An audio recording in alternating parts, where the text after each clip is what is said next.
കണ്ണിന് കാഴ്ചയില്ലാത്ത മനുഷ്യർ ചെയ്യുന്ന പല കാര്യങ്ങളും നമ്മളൊക്കെ അതിശയത്തോടെയാണ് നോക്കി നിൽക്കാറുള്ളത്. കാഴ്ചയുള്ളവർ തന്നെ വളരെ പണിപ്പെട്ട് പരിശീലിച്ചെടുക്കുന്ന ഒന്നാണ് കോൽക്കളി. മനസ്സും കാതുമൊക്കെ കൂട്ടുപിടിച്ചുള്ള അകക്കണ്ണിലെ കാഴ്ചയിൽ അതിമനോഹരമായി കോൽക്കളി അവതരിപ്പിക്കുന്ന മലപ്പുറത്തെ ഒരു ടീമിനെയാണ് ഇനി നമ്മൾ തത്സമയ റിപ്പോർട്ടിലൂടെ പരിചയപ്പെടാൻ പോകുന്നത്.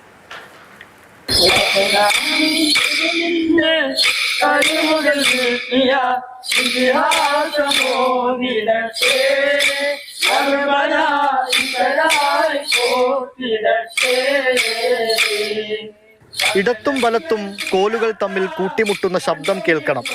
പാട്ടിന്റെ താളമനുസരിച്ച് ചുവടുമാറി പരസ്പരം കൊട്ടണം. താളവും ഈണവും മാറുമ്പോൾ കൊട്ടിന്റെ വേഗത കൂട്ടണം.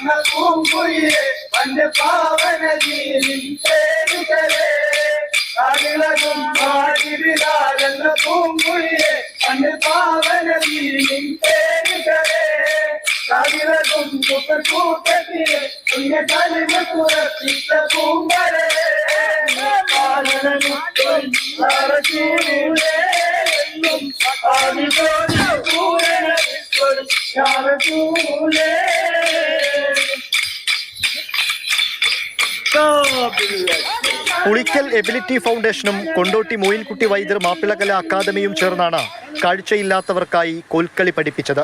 കാഴ്ചയുള്ളവർ തന്നെ ഏറെ പണിപ്പെട്ട് പരിശീലിക്കുന്ന ഒന്നാണ് കോൽക്കളി. ഈ മനുഷ്യർ പക്ഷേ മനസ്സും കാതുമുറപ്പിച്ച് തികഞ്ഞ ഏകാഗ്രതയിൽ കോൽക്കളി അവരുടെ കയ്യിലൊതുക്കി.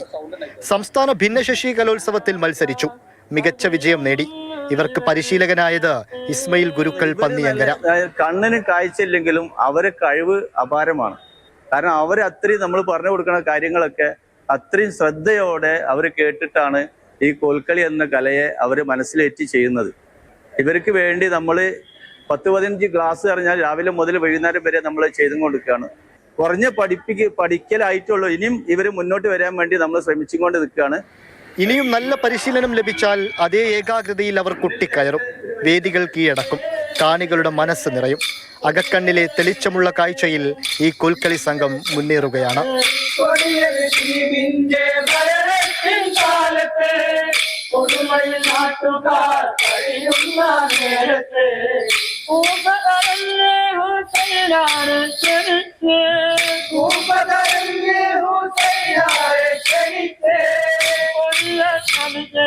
മാതൃഭൂമി ന്യൂസ്, മലപ്പുറം. ഇംതിയാസ് കരീം ചേരുന്നുണ്ട് തത്സമയം. ഇംതിയാസ്, പണ്ട് സ്കൂളിലും കോളേജിലൊക്കെ പഠിക്കുന്ന സമയത്ത് കലോത്സവത്തിനായി കുട്ടികൾ ഇങ്ങനെ കോൽക്കളി പ്രാക്ടീസ് ചെയ്യുന്നത് ഒരുപാട് തവണ കണ്ടിട്ടുണ്ട്. പക്ഷെ എത്ര സമയം എടുത്താണ് അവരത് പ്രാക്ടീസ് ചെയ്യുക, എത്ര സമയം എടുത്താലാണ് ഒന്ന് ഒരുപോലെ വരിക എന്നുള്ളതൊക്കെ കണ്ടിട്ടുണ്ട്. അത്ര പ്രയാസമുള്ളതാണ്. പക്ഷെ ഇവർ ശരിക്കും അതിശയിപ്പിച്ചു കഴിഞ്ഞു. കാരണം എത്ര പ്രയാസമുണ്ട് എന്നുള്ളതൊന്നും അവർക്ക് മുൻപിൽ ഒരു പ്രശ്നമേ അല്ല. നമ്മൾ കാഴ്ച പരിമിതർ എന്നാണ് പറയുന്നതെങ്കിൽ പോലും അതൊരു പരിമിതി അല്ല എന്നുള്ള ഒരു മഹത്തായ സന്ദേശമാണ് അവർ പറഞ്ഞു വെക്കുന്നത്. അകക്കണ്ണിന്റെ കാഴ്ച അവർക്കുണ്ട്. ഈ കൊണ്ടോട്ടിയിലെ പുളിക്കൽ എബിലിറ്റി ഫൗണ്ടേഷന്റെ കീഴിൽ നേരത്തെയും മറ്റു പരിപാടികളൊക്കെ നടന്നിരുന്നു. ഒരു വീൽ ചെയർ ഫ്യൂഷൻ ഡാൻസ് അവിടെ നടന്നിരുന്നത് വളരെയേറെ ശ്രദ്ധ നേടിയ ഒന്നാണ്. അതായത് ഡിസേബിൾഡ് ആയിട്ടുള്ള ആളുകൾ വീൽ ചെയർ ഇരുന്നു കൊണ്ടുള്ള ഡാൻസ് ആയിരുന്നു അത്. അതുമാത്രവുമല്ല, ദഫ്മുട്ട്, കോൽക്കളി എന്നിവയൊക്കെ നേരത്തെയും അരങ്ങേറിയതാണ്. ആ രീതിയിൽ അത് പ്രശസ്തി പിടിച്ചു പറ്റിയതുമാണ്. ഇതിപ്പോൾ അതിനുശേഷമാണ് ഈ തരത്തിൽ കണ്ണു കാണാൻ കഴിയാത്ത ആളുകൾക്ക് പുളിക്കൽ എബിലിറ്റി ഫൗണ്ടേഷനും അതുപോലെ തന്നെ കൊണ്ടോട്ടിയിലെ മോയിൻകുട്ടി മാപ്പിളകല വൈദ്യ അക്കാദമിയിലെ ആളുകളും ചേർന്നുകൊണ്ട് ഇവർക്കൊരു പരിശീലനം ഇതുമായി ബന്ധപ്പെട്ട് ഒരുക്കിയത്. അത് തുടക്കത്തിൽ ഒരു പക്ഷേ ഇത്രയൊന്നും സക്സസ് ആവുമെന്ന് കരുതിയതല്ല. പക്ഷേ നല്ല രീതിയിൽ മികച്ച രീതിയിൽ പരിശീലനം കിട്ടിയത് കൊണ്ട് തന്നെ അത് വളരെ പെട്ടെന്ന് തന്നെ ഇവർ പഠിച്ചെടുത്തു എന്നുള്ളതാണ് അതിലെ ഏറ്റവും കൗതുകകരമായ കാര്യം. അതുമാത്രവുമല്ല, ഈ പഠിച്ചെടുത്ത ഐറ്റവും കൊണ്ട് സംസ്ഥാന ഭിന്നശേഷി കലോത്സവത്തിൽ പോവുകയും അത് നല്ല രീതിയിൽ ശ്രദ്ധിക്കപ്പെടുകയും ചർച്ചയാവുകയും ചെയ്തിട്ടുണ്ട്.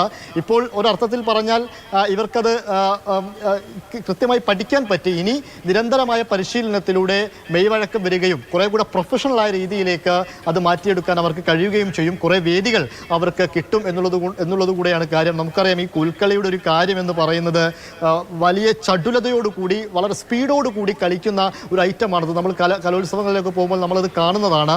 അത് ഈ നല്ല കാഴ്ചയുള്ളവർക്ക് തന്നെ, സാധാരണ മനുഷ്യർക്ക് തന്നെ അത് ആ രീതിയിൽ പഠിച്ചെടുത്ത് അവതരിപ്പിക്കുക എന്ന് പറയുന്നത് ഏറെ ബുദ്ധിമുട്ടുള്ള കാര്യമാണ്. അതാണ് ഇവർ മനസ്സിന്റെ പ്രയാസമാണ്. പക്ഷേ ഇവരിതാ ഒരു ഏകാഗ്രത കൊണ്ടും അകക്കണ്ണിന്റെ കാഴ്ച കൊണ്ടും അത് ഗംഭീരമായി കളിച്ച് അവർ വിജയവും നേടിയിരിക്കുന്നു എന്നുള്ളതാണ്. ഇനി അത് കൂടുതൽ പെർഫെക്റ്റ് ആക്കാൻ ശ്രമിക്കുകയാണ് അവർ. അപ്പോൾ ഇനിയും നല്ല നല്ല പെർഫോമൻസ് അവരെ നമുക്ക് കാണാനുണ്ട് എന്നുള്ളതാണ്.